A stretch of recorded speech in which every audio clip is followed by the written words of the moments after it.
Assalamualaikum warahmatullahi wabarakatuh. Selamat pagi anak-anakku semua. Semoga kalian hari ini masih tetap sehat walafiat serta semangat dalam mengikuti pembelajaran belajar dari rumah. Baik anak-anakku, hari ini kalian belajar pelajaran tematik, yaitu pada tema 6 panas dan perpindahannya, subtema 2 perpindahan kalor di sekitar kita.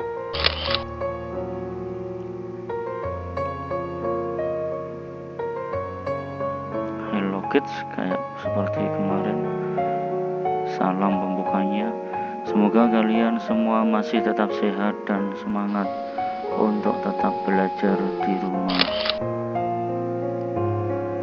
Berikutnya yang pertama seperti biasanya, yaitu muatan pelajaran PPKN berkaitan dengan hak dan kewajiban.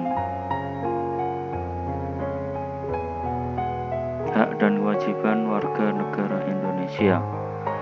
Pelaksanaan hak dan kewajiban adalah cerminan masyarakat Indonesia sesuai dengan Pancasila yang sesuai dengan UUD 1945. Hak adalah segala sesuatu yang telah menjadi milik kita sendiri. Berikut contoh hak-hak yang sesuai dengan UUD 1945. Yang pertama yaitu pasal 27 ayat 1 berbunyi, setiap warga negara memiliki kedudukan yang sama di mata hukum dan di dalam pemerintahan.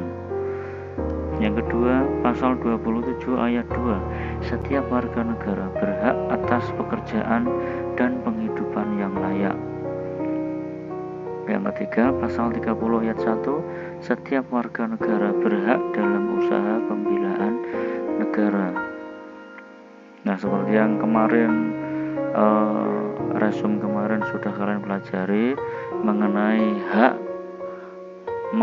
hak, maka kalau kemarin adalah hak anak-anak, konvensi hak anak dunia. Nah, sekarang hak dan kewajiban secara khusus sebagai warga negara Indonesia.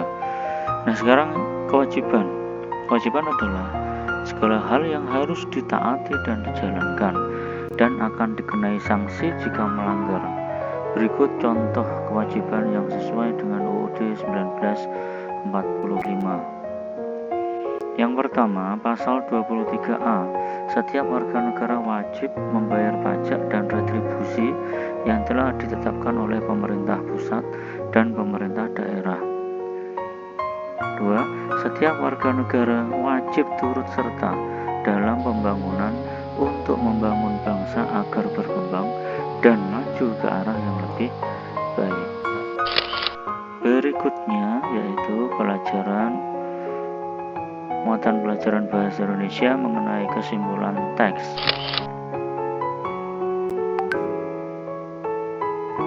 Kesimpulan teks penjelasan. Simpulan adalah ikhtisar atau pendapat akhir berdasarkan uraian yang bersifat umum. Cara menyimpulkan teks adalah sebagai berikut. 1. Membaca teks asli beberapa kali untuk mengetahui kesan umum dan maksud dari sang penulis atau pengarang. Yang kedua, tentukanlah kalimat utamanya, yaitu kalimat yang mengandung gagasan utama tulisan tersebut. Bisa awal tulisan, bisa juga di akhir tulisan. Yang ketiga, dari kalimat utama tersebut kembangkan dan susunlah menjadi sebuah kalimat utuh yang komplit dan lengkap. Nah, di sini ada beberapa hal yang harus diketahui mengenai teknis cara menyimpulkan teks, yaitu kesimpulan berupa hasil analisis teks yang dibaca. Yang kedua, kesimpulan menggambarkan isi paragraf. Yang ketiga, kesimpulan hanya berisi hal-hal yang ada pada paragraf. Jadi yang paling penting diketahui adalah garis besar yang harus kita ketahui untuk menentukan kesimpulan pada suatu teks. Berikutnya muatan pelajaran IPA mengenai konduksi dan radiasi.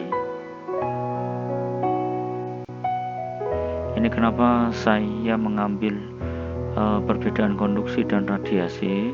Seperti yang kalian ketahui, pertemuan yang lalu itu dipaparkan secara lengkap mengenai perpindahan panas konduksi dan konduksi, konveksi dan radiasi.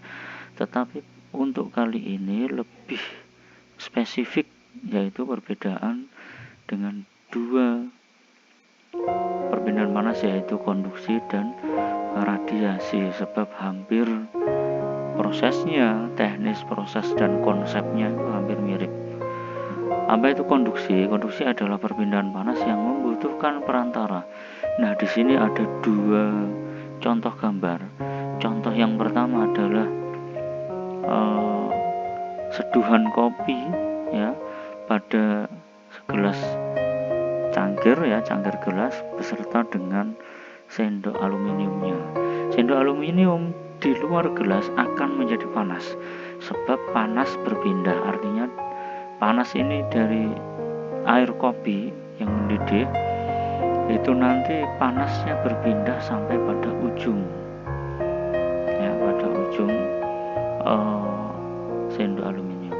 Kemudian gambar yang satunya yaitu sebuah lilin yang dipakai untuk memanaskan sebilah besi, yaitu pemanasan bilah besi.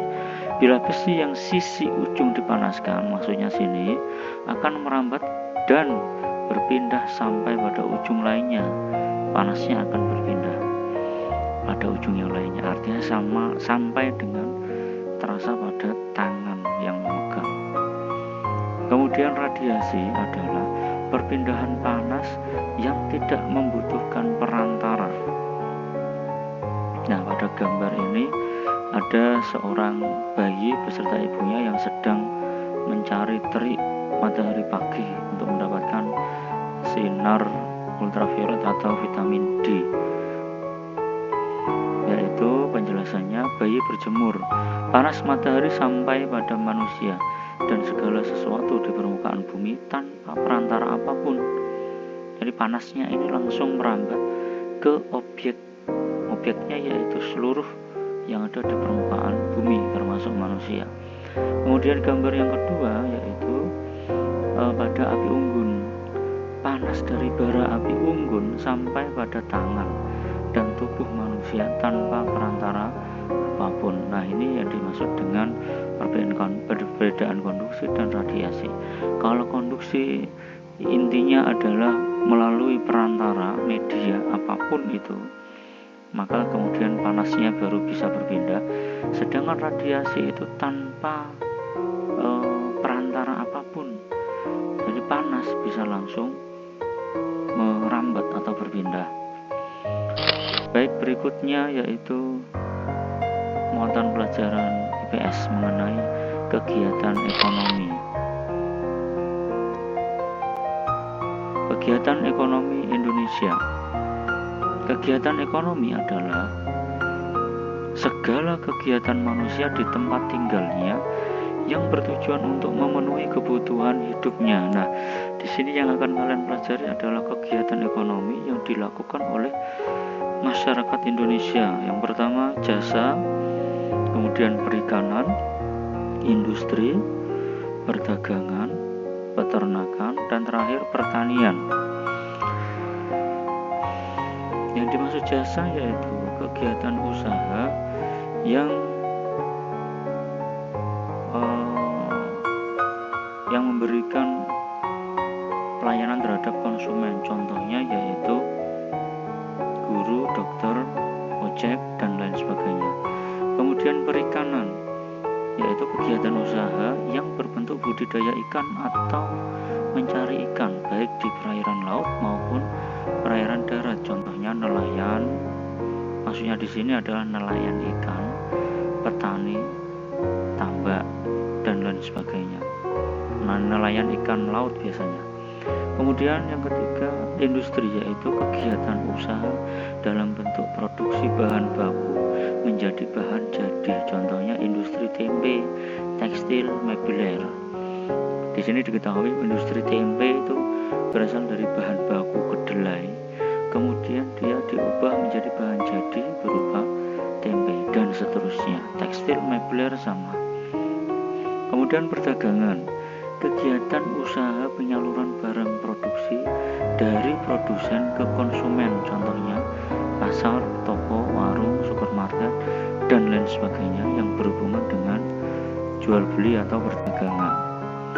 Kemudian peternakan, yaitu kegiatan usaha memelihara hewan yang kemudian dijual pada konsumen berupa hewan besar maksudnya, contohnya sapi, kerbau, kuda, dan lain-lain. Kemudian hewan kecil berupa kambing, kelinci, dan lain-lain.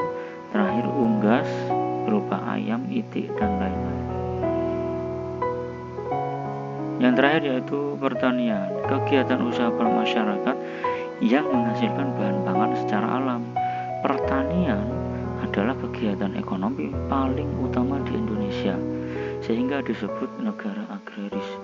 Contoh padi, jagung, kacang, kedelai, sagu, sayuran, buah-buahan, kelapa sawit, kopi, teh, cengkeh, dan lain-lain. Nah, pada pertanian ini itu terbagi menjadi bermacam-macam. Ada yang pertanian dataran rendah, yaitu sawah. Ada juga pertanian yang berada di dataran tinggi, berupa berkebun dan berladang. Kemudian yang terakhir yaitu muatan pelajaran SPDB mengenai pola lantai tari. Pola lantai pada seni tari. Pola lantai adalah garis yang dibuat untuk memandu gerakan penari ke arah yang ditentukan dalam sebuah ruang. Pola lantai dibagi menjadi dua macam, yaitu garis lurus dan garis lengkung. Nah, berikut adalah contoh pola garis lurus. Pola garis lurus horizontal, garis lurus zigzag, garis lurus persegi, garis lurus segi 5, garis lurus segitiga, dan garis lurus vertikal. Yang kedua yaitu pola lantai lengkung. Ada yang lengkung setengah lingkaran, ada yang lengkung lingkaran. Ini contoh dari beberapa tari. Yang pertama tari piring dari Sumatera Barat, memakai pola lantai lengkung. Lengkung ini melingkar atau setengah lingkaran. Yang kedua yaitu tari pendet dari Bali. Pola yang dipakai yaitu pola lantai lengkung sama. Kemudian contoh tari saman dari Nanggru Aceh Darussalam. Ini adalah contoh pola lantai lurus atau terkadang memakai zigzag, pola lantai zigzag. Yang terakhir yaitu tari jaipong dari Jawa Barat, memakai pola lantai lurus. Baik, terima kasih anak-anakku. Demikian pembelajaran jarak jauh, belajar dari rumah yang telah kalian ikuti. Semoga walaupun tetap belajar dari rumah, kalian mendapatkan ilmu yang bermanfaat dan barokah di kemudian harinya. Ini ada semacam kata mutiara yang harus kalian amati baik-baik, camkan baik-baik, bahwa bagaimanapun juga jangan biarkan pandemi ini merusak masa depan kalian. Tetaplah semangat dalam belajar demi cita-cita besar kalian. Thanks for watching. Demikian akhirul kalam, wabillahi taufiq wal hidayah. Wassalamualaikum warahmatullahi wabarakatuh.